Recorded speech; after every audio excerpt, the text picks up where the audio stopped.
Ang pangalan ko po ay Benny. Nangyari po ito, halos 4 na dekada na po ang nakakaraan. Hindi ko natanda. Basta noong mga panahon na iyan, wala pa akong asawa at nakatira pa ako sa puder ng mga magulang ko. Pero bago ko ipagpatuloy, pabati muna ako, Sir Paul. Pabati sa De Los Reyes family ng Cainta Rizal. Fan na fan niyo po kami. Pinakikinggan po namin yung upload niyo araw-araw at naka-Bluetooth speaker pa po kaming lahat. Maraming salamat po. Sana po hindi kayo magsawa. Kaya ngayong araw, bilang pasasalamat po, ako naman po ang magbibigay sa inyo ng isang kwento. Noong mga panahon po na ito, wala pa po ako masyadong ginagawa sa buhay. Tambay, palamunin, sakit ng ulo ng mga magulang ko. High school graduate lang kasi ako noon. Pinag-aral naman nila ako ng kolehiyo, pero sadyang mapuro lang utak ko. O sa mas maiging sabihin, may katamaran ako. Isa yan sa mga pinagsisisihan ko, ang hindi pagsiseryoso sa pag-aaral. Pero ganoon pa man, wala na eh. Nangyari na ang nangyari. Nabuhay naman ako eh. So heto na nga. Isang araw noon. Benny, bumangon ka nga dyan. Tanghaling tapat na. Yung kaibigan mong si Tupe, nandun sa labas. Tinatawag ka. Bakit daw, Nay? Aga, inaantok ba ako? Hindi ka babangon dyan o ibubuhos ko sa itong sinigang. Eto na nga po. Bubuhos na nga po. Babangon na nga po. Sa pagbangon ko, naabutan ko naman si Tupe na nandoon na sa pagkainan namin. Kumakain na ng nilutong sinigang ni Nanay. Talagang naunahan mo na kaming kumain O, ka na. Kumain ka na. Heto. Gumawa na ako ng sausawan natin. Patis, kalamansi, tsaka sili. Ay, ang aga-aga. Ano bang ginagawa mo rito? May trabaho tayo ngayon. Nang sabihin sa akin ni Tupi yun, bigla akong nabuhayan. Talaga? Saan? Kumain ka nga muna para may lakas ka. Aalis na rin tayo pagkatapos natin kumain. Ganun ba? Ba't di mo kasi sinabi ka agad? Ikaw kasi, dada ka ng dada. Mabilis kaming kumain noon. Excited na excited kasi ako. Kasi matagal na rin kaming walang racket ni Tupi. Ang trabaho kasi namin ni Tupi noon, karpintero, repairman o kaya naman tagalinis. Pero base kay Tupi, sa araw daw na yun, meron daw kaming ire-repair na isang bahay sa isang malayong lugar sa may Cainta Rizal. Oh, baunin niyo ito. Sinigang tsaka kanin. May pangsawsawa na rin dyan. Salamat po, tita. Salamat po, Nay. O sige na. Mauna na kayo. Bilisan nyo at baka mahuli pa kayo. Gamit ang motor ng tatay ni Tupi, mabilis na nga po kaming bumiyahe. Siguro mga 1 o 2 oras ata ang binahe namin noon. Dulong-dulo na pala talaga. Isang liblib ito na baryo. At sa totoo lang, yung baryo na yun, parang abandonado. Luma na yung mga bahay. Halos wala kang makikitang taong dumadaan. Pero yung isa sa mga magagandang bahay doon, yun ang pinuntahan namin ni Tupi. Heto, dito daw nakatira yung customer natin. Sigurado ka ba? Malaki yung bahay, oo, tsaka maganda, pero parang wala namang tao dyan. Dito yung sinabi niyang address eh. Teka, sino ba yan? Saan mo nakilala? Sa bayan, nakasalubong ko lang. Tapos tinanong niya ako kung may kakilala daw ba akong gumagawa ng ganito o ganyan. Di sinabi ko, ako, tayo. Kaya nandito na tayo ngayon. Ay nako, di mo pala kilala eh. Baka mapahamak tayo niyan Ano ka ba? Di naman siguro. Mabait kaya yun. Tsaka bago ka mag-judge, tignan mo muna kung sino.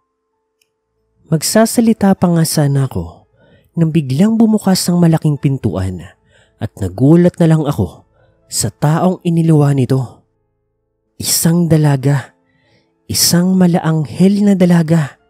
Kutis porsilana. Katawan na bote ng coke. Yung buhok ay napakahaba't napakaitim, habang ang muka, napakaganda, parang artistahin. Nandito na pala kayo. Mabuti naman, kanina ko pa kayo hinihintay.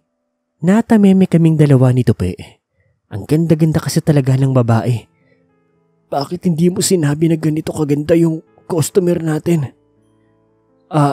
Miss, ano bang ipapagawa mo? Medyo marami. Yung bubong, yung CR, yung lababo, tsaka yung pintuan ng mga kwarto. Kaya nyo ba? May mga materyales na naman dito eh. Yung gagawa na lang talaga. Ako lang kasi ang mag-isa rito. Kayang-kaya namin. Huwag ka mag-alala. Kumpleto naman kami sa gamit. Tama ang kaibigan ko. Siya nga pala. Ako si Benny. Siya naman si Tupi. Ikinagagala ko kayong makilala. Ako naman si Lisa. Lisa na lang po ang ipangalan natin sa kanya. Dahil kamukhang kamukha po siya ni Liza Soberano.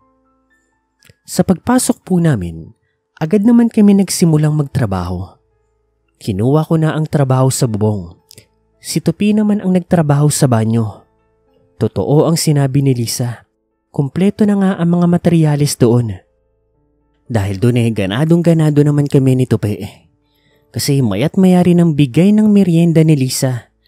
Tinapay, juice, prutas, at kung ano-ano pa. Lumipas po ang mga oras. 2:00 na po ng hapon. Sakto't kakatapos ko lang sa ginagawa ko sa bubong.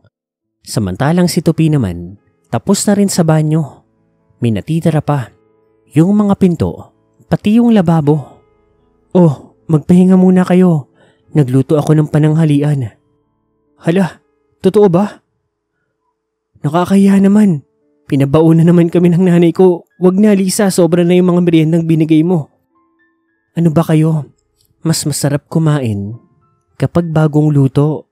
Tsaka, ipapahiya nyo ba ako? Pinaghirapan ko pa naman itong iluto para sa inyo. Nakita naman naming nalungkot si Lisa. Kami naman, syempre nagpapabebe lang ni Tupi. Hindi, kakainin namin yun. Ano ka ba? Mabuti naman. Halina kayo sa kusina. Pagdating po namin doon, nagulat na lamang kami dahil ang nakahain po ay sinigang na baboy. Magsasalita pa nga sana ako pero tinakpan ni Tupi ang bibig ko. Nako, sinigang na baboy. Ang tagal ko nang hindi nakakain yan, Lisa. Ganun ba?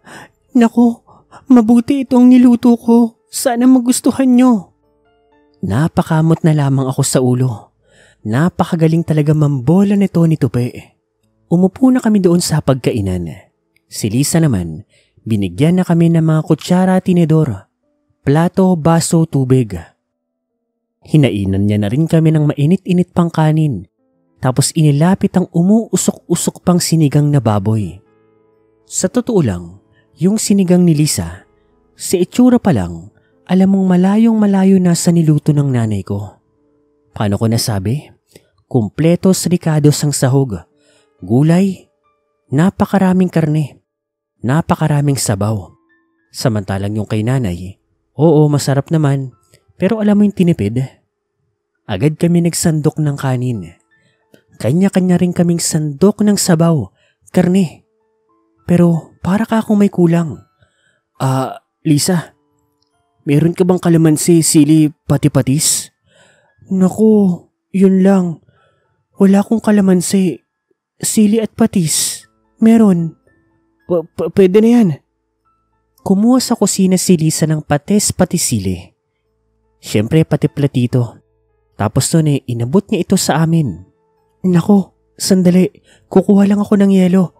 Bibili lang ako sa kapitbahay. Nako, hindi na Lisa. Sumabay ka na sa amin kumain. Nako, busog pa ako Para sa inyo yan. Para tumaba kayo. Para sumarap kayo. Ano ka mo? Masarap ka ko yung niluto ko kaya ubusin nyo yan ha? Saglit lang, bibili lang ako ng yelo. Mainit. Kailangan nyo yun. Ikaw bahala kung yan ang gusto mo. Madaling umalis si Lisa. Susubo na sana ako pero natigilan ako nang bigla kong maalala na may pinabaon nga pala si nanay na kalamansi, sili, pati patis. Teka, may baon nga pala Sabay pa naming sinabi ni Tupi yun. Agad kong kinuha sa bag ko ang baon namin. Binaliwala ko na nga yung sinigang na malamig na. Sorry nanay Ang kinuha ko na lang doon ay yung kalamansi. Piniga ko naman yung kalamansi doon sa may patis tsaka sili. Tapos hinalo-halo ito at nagpatak doon sa karne. Isusubo ko na nga sana ito nang magulat na lang ako nang bigla pong nalaglag yung karne mula sa kutsara. Anong nangyari? Sandali. Tignan mo tong karne ko, Benny. Napalingon naman ako sa plato ni Benny. Yung karne po niya, nanginginig. Napatakan na rin ito ng sausawan. Sa akin nga tignan mo, nalaglag. Parang gumagalaw. Anong ginawa mo? Di, nilagyan ko lang ng sausawan. Teka nga, lagyan mo pa nga. Pinatakan ko pa ng sausawan yung ibang karne. At kung anong nangyari doon sa unang karne, ganoon din po ang nangyari sa iba. Hanggang sa maya-maya pa, laking gulat na lang namin dahil lahat po ng karne na pinatakan namin ng sausawan tuluyan na pong nagbago. Ang nakakaloko pa po, may nakita akong karne doon na iba't ibang parte ng katawan ng tao. Daliri, tenga, ilong, mata. Ang malala pa nga doon, may-ari ng lalaki, may-ari din ng babae. Mabuti na lang talaga, hindi kami nakasubo. Halos masuka-suka kami ni Tupi noon. Hindi kami nagsalita. Tumayo kami doon sa upuan. Pagkatapos ay mabilis na kinuha yung mga gamit namin. Karipas kami ng takbo papalabas doon sa may tricycle. Si Tupi naman agad itong pinaandara. Karipas kami ng takbo papalabas. At sa pagmamaneho nga namin, nakita namin si Lisa na hinahabol na kami. Dala-dala niya ang binili niyang yelo. Pero sa pagkakataon na iyon, yung mukha niya, ibang-iba na ang itsura. Nakakatakot, halimaw. Mabuti na lang, harurot kong magpatakbo si Tupi. Nakalis kami doon. Dire-diretso kami sa amin. Yung nangyari nga, sinabi ko sa nanay at tatay ko. Yung nanay ko, takot na takot. Samantalang yung tatay ko naman, tawa ng tawa. Ang sabi niya, mukhang si Lisa daw ay isang aswang. Mukhang balak niya kaming yang gawin. Pwede raw niya kaming gawing aswang o pwedeng gawing pagkain. Buti na lang daw, nagdala kami ng kalamansi. Bad trip nga si Tupi noon.